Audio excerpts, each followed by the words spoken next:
Assalamualaikum warahmatullahi wabarakatuh. Hari ini kita akan bahas tentang analisa sistem informasi enterprise chapter keempat, yaitu tentang metode perancangan sistem informasi. Nah, ini adalah beberapa metode perancangan sistem informasi. Jadi, apa itu metode? Metode itu metode perancangan atau metode pengembangan itu adalah sebuah cara yang tersistem atau terukur atau teratur yang mempunyai tujuan untuk melakukan analisa pengembangan suatu sistem agar sistem tersebut dapat memenuhi suatu kebutuhan. Nah, pada awalnya metode pengembangan sistem itu berawal dari metode yang paling klasik, metode yang paling sederhana ataupun yang menjadi dasar sebelum metode-metode lain ditemukan, yaitu adalah metode SDLC atau System Development Life Cycle, di mana metode ini memiliki beberapa model dalam penerapan tahap prosesnya. Beberapa model dasar akan dibahas pada bab-bab yang akan datang. Nah, selain model-model dasar yang akan dibahas, tentu akan banyak model-model yang muncul ketika memodifikasi model-model SDLC secara dasar. Jadi dasarnya itu adalah metode SDLC, kemudian dikembangkan menjadi metode-metode yang lain. Nah, di sini bisa dilihat terdapat beberapa macam variasi dalam metode perancangan atau metode pengembangan sebuah sistem informasi. Ada metode SDLC itu sendiri, kemudian ada waterfall, ada prototype, dan juga ada RAD. Dan tentunya masih banyak metode-metode yang lainnya. Contohnya misalkan kayak iteratif, spiral, scrum, dan yang lain-lain. Nah, di sini kita lihat yang pertama itu adalah sebuah SDLC. Nah, model SDLC ini bisa disebut juga mirip-mirip seperti model waterfall nantinya ketika sudah dikembangkan, atau sering juga disebut dengan model sequential linear atau alur hidup klasik atau classic life cycle. Model ini menyediakan pendekatan alur hidup sebuah sistem secara berurutan, dimulai dari proses pendefinisian scope ataupun ada yang mendefinisikan dari scope-nya, kemudian dicari analisa masalahnya, kemudian dibentuk requirement analisisnya, kemudian dibuat logical design-nya, ada decision analysis, kemudian ada physical design, terus selanjutnya dilakukan pembangunan dan juga testing, terus kemudian dilakukan implementasi yaitu berupa instalasi dan juga delivery. Kemudian di sini digunakan produknya ataupun sistem yang sudah dibangun. Nah, terus kemudian nantinya ketika ada pengembangan, penambahan fitur ataupun upgrade, maka berulang lagi prosesnya, yaitu dimana di sini para pemegang jabatan gitu ya, ataupun para stakeholder berkumpul untuk menentukan apa yang akan dibangun. Nah, terus kemudian berulang lagi mulai dari mendefinisikan scope-nya atau ruang lingkupnya. Nah, model ini adalah model yang paling sederhana. Model ini hanya cocok untuk mengembangkan sebuah sistem dengan spesifikasi yang tidak berubah. Jadi artinya ketika sudah ditentukan, nah itu yang akan dikerjakan sampai di akhir. Model ini telah menjadi dasar dari model yang ada nantinya dalam melakukan perbaikan model pengembangan sistem. Nah, model ini juga cocok digunakan untuk kebutuhan project yang sudah sangat dipahami itu, ataupun memungkinkan terjadinya perubahan kebutuhan selama pengembangan sistem tersebut, tetapi secara sederhana. Nah, hal positif dari model ini adalah struktur tahap pengembangan itu jelas. Dokumentasi dihasilkan di setiap tahap pengembangan dan setiap tahap dijalankan setelah tahap sebelumnya selesai dijalankan. Jadi artinya tidak ada tumpang tindih.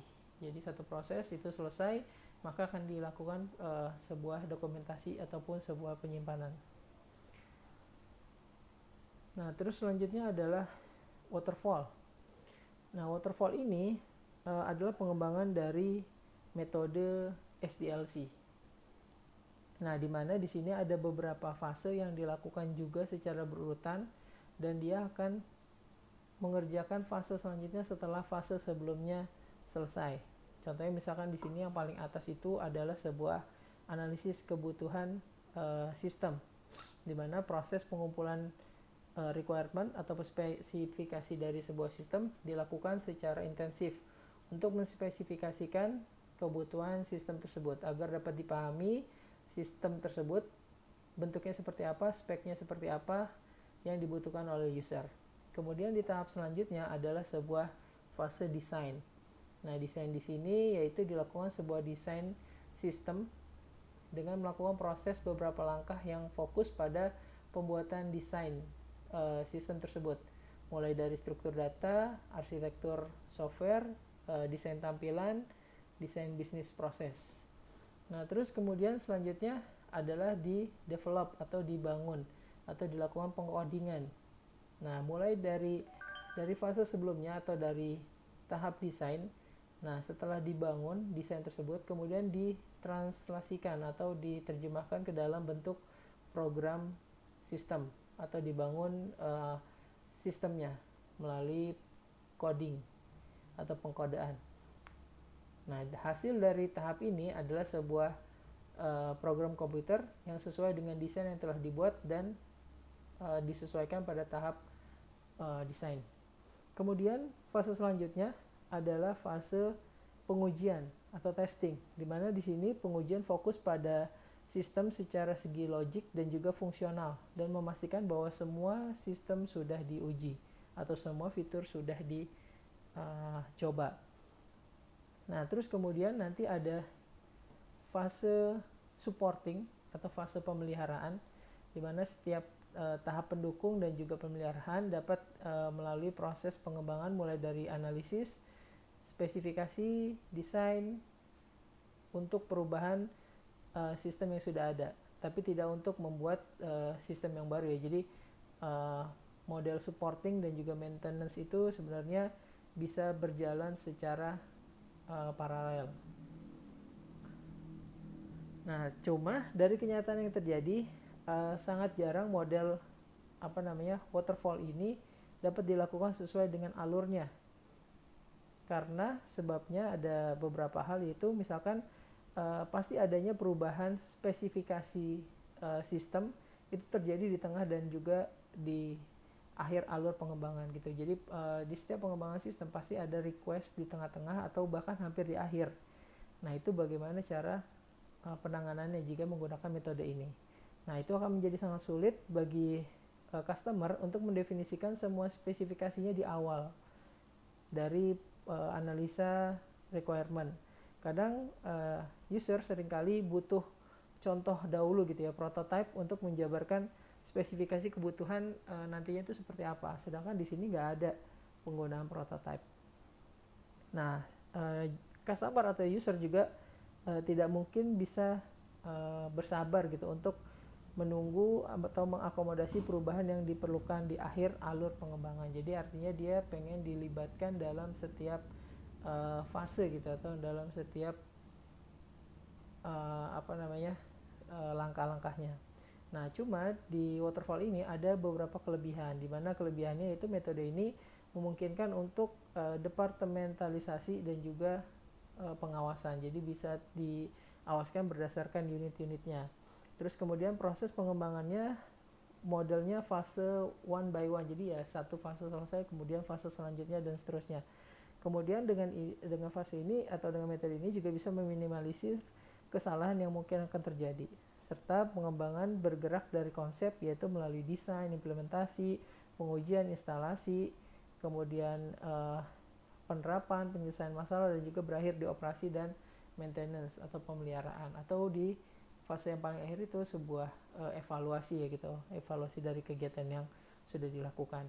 Nah, cuma waterfall ada juga kekurangannya. Kekurangannya itu metode ini tidak memungkinkan untuk banyak revisi jika terjadi kesalahan dalam prosesnya, karena setiap sistem yang dibangun di dalam tahap pengujian sulit untuk kembali lagi ke atas dan mengubah sesuatu yang tidak terdokumentasi dengan baik dalam tahap konsep sebelumnya. gitu ya. Jadi kalau udah ke fase bawahnya untuk balik ke atas itu sebenarnya agak sulit. Nah, diperlukan juga manajemen yang baik karena proses pengembangannya tidak dapat dilakukan secara berulang sebelum terjadinya suatu produk gitu. Jadi ya produknya nggak bakalan bisa dievaluasi sampai dia ke tahap yang paling bawah gitu ya, nggak akan bisa diketahui gitu. Kalau misalkan di tengah-tengah mau dicek kayaknya susah gitu, jadi harus nunggu sampai di akhir dulu. Nah, terus juga kekurangannya, kesalahan kecil akan menjadi masalah besar jika tidak diketahui sejak awal pengembangan gitu ya. Kalau misalnya ada error kecil karena ini setiap fase harus selesai dulu, nah itu ya bisa menjadi hal yang besar nantinya. Nah, di sini juga customer itu sulit menyatakan kebutuhannya secara eksplisit sehingga tidak dapat mengakomodasi ketidakpastian pada saat awal pengembangan. Ya tadi ya, customer harus nunggu dulu fasenya. Kalau udah selesai atau ada yang baru bisa dilihat, baru dilihat gitu, nggak bisa ikut secara terjun langsung gitu berdasarkan fase-fase yang ada. Nah, terus kemudian selanjutnya adalah metode prototype. Nah, metode prototype ini dapat digunakan untuk menyambung ketidakpahaman user mengenai hal teknis dan juga memperjelas spesifikasi kebutuhan yang diinginkan user kepada developer. Jadi ya si user bisa melihat dulu contohnya di sini kalau ada prototipenya. Model prototype atau prototyping model ini dimulai dari pengumpulan kebutuhan pelanggan atau pengumpulan kebutuhan user terhadap sistem yang akan dibangun. Lalu kemudian dibuatlah sebuah prototype atau ya model desain secara cepat gitu ya. Lalu kemudian dibuatlah prototipenya atau program prototype-nya agar user lebih terbayang dengan apa yang sebenarnya diinginkan. Kemudian program prototype biasanya juga merupakan program yang belum jadi. Nah, program ini biasanya menyediakan interface dan juga simulasi bisnis proses ataupun alur sehingga bisa terlihat seperti apa nantinya jika sudah jadi, gitu ya. Nah, program prototype ataupun metode prototype ini kemudian nanti akan selalu dievaluasi oleh user sampai ditemukan spesifikasi yang sesuai dengan keinginan atau kebutuhan user. Jadi komunikasinya akan berjalan terus di setiap fasenya. Nah, model prototype ini cocok digunakan untuk menjabarkan kebutuhan user secara lebih detail karena nanti user seringkali kesulitan menyampaikan kebutuhannya secara detail tanpa melihat gambaran yang jelas. Jadi kalau udah ada prototipenya, dia pasti lebih mudah lagi memberikan informasi terkait tentang kebutuhannya dia secara detail.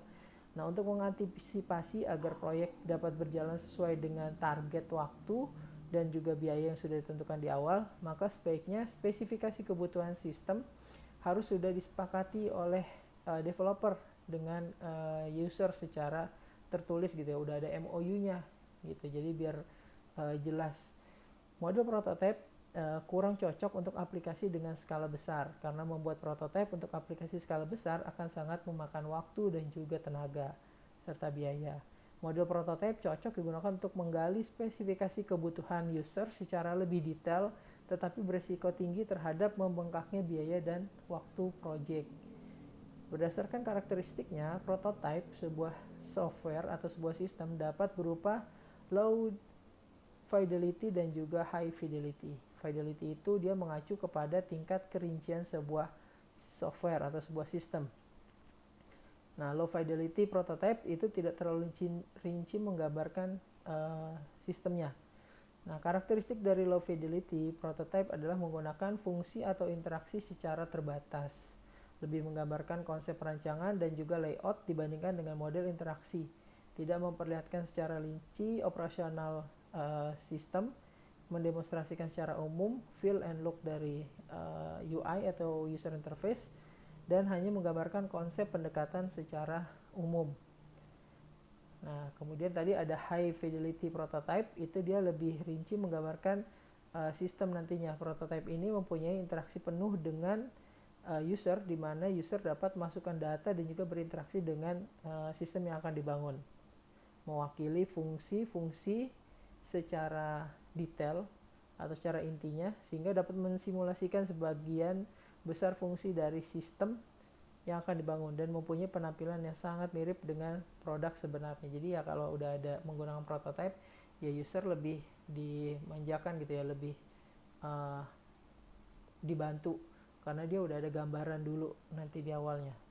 Nah, pada tahapan-tahapan model prototyping, ya di situ ntar ada pengumpulan kebutuhan gitu ya, di sini di quick plan, kemudian ada membangun prototipenya dulu, terus kemudian membangun prototype sistem, kemudian baru dibangun sistemnya, dikodekan, kemudian diuji, baru selanjutnya dievaluasi dan juga dikomunikasikan evaluasi prototype tersebut. Nah, nanti di dalam prosesnya itu ada yang namanya mock-up.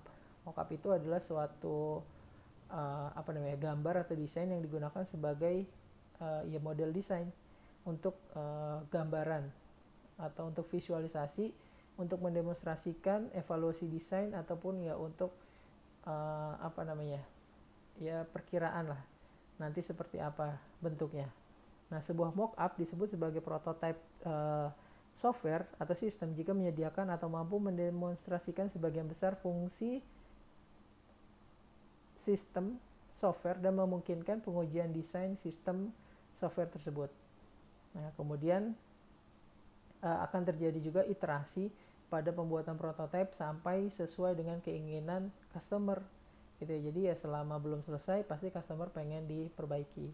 Nah, seiring dengan pengembangan prototipe, maka sistem software yang sebenarnya dikembangkan juga bisa dilihat sehingga sesuai dengan kebutuhan customer secara utuh.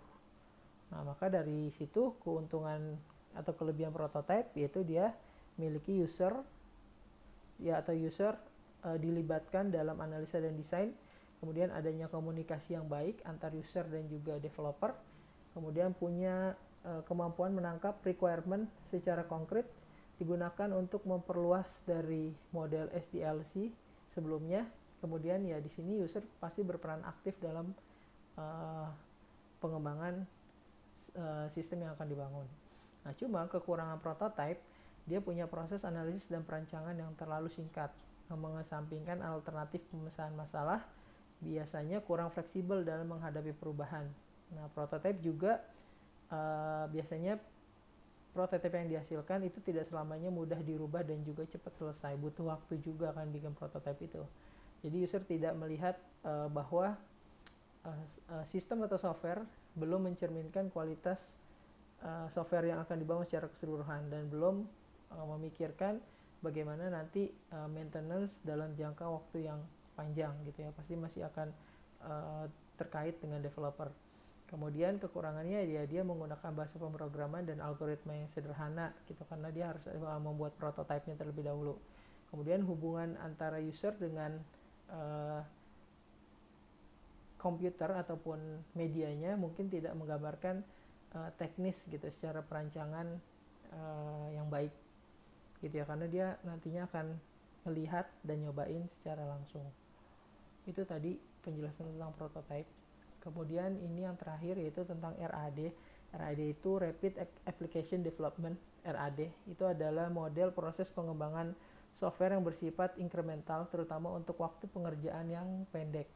Jadi model RAD ini adalah adaptasi dari model waterfall yang sebelumnya, itu dikembangkan menjadi RAD, cuman dia versinya lebih cepat atau versi kecepatan tinggi lah istilahnya, dengan menggunakan model tadi waterfall untuk pengembangan setiap komponen softwarenya ini. Jadi ya dia dipecah-pecah gitu ya, jadi kebutuhannya detailnya itu dipecah-pecah, kemudian dilakukan model waterfall untuk setiap tim atau setiap pecahan yang akan membangun dari sistem tersebut. Jadi sistemnya dipecah-pecah dan kemudian dikerjakan secara berbarengan dengan model waterfall, tapi secara cepat.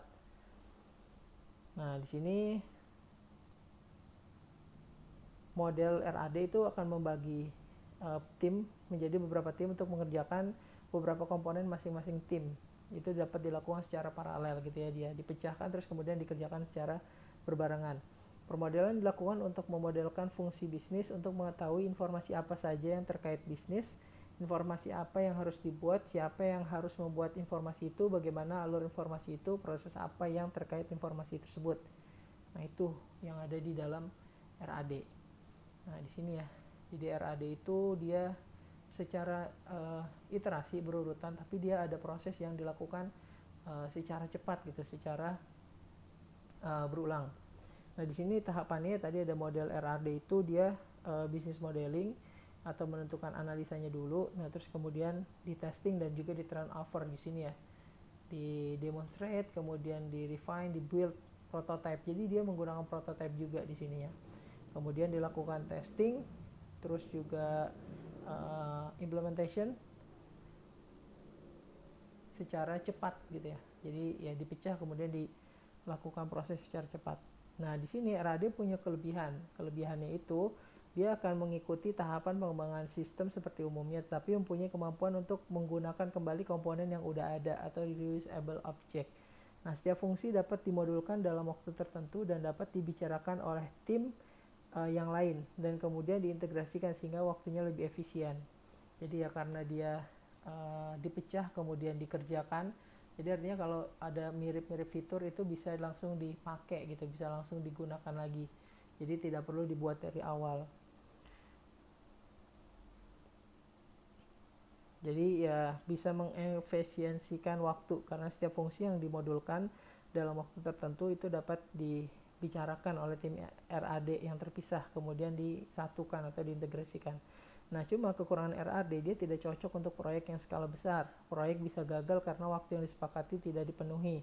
Sistem yang tidak bisa dimodularasi tidak cocok untuk model ini. Jadi dia harus ya pakai modul gitu modelnya karena kan harus dipecah-pecah. Nah, terus kemudian risiko teknis yang tinggi juga kurang cocok untuk model ini. Itu. Jadi untuk RAD penjelasannya seperti tersebut. Nah, ini contoh beberapa metode perancangan sistem dan masih ada lagi metode-metode yang lain. Nah, silahkan kalian mengeksplor kemudian coba didefinisikan, dijelaskan metode-metode yang lain tersebut. Baik, terima kasih atas perhatiannya. Kalau ada pertanyaan silahkan langsung ditanyakan. Assalamualaikum warahmatullahi wabarakatuh.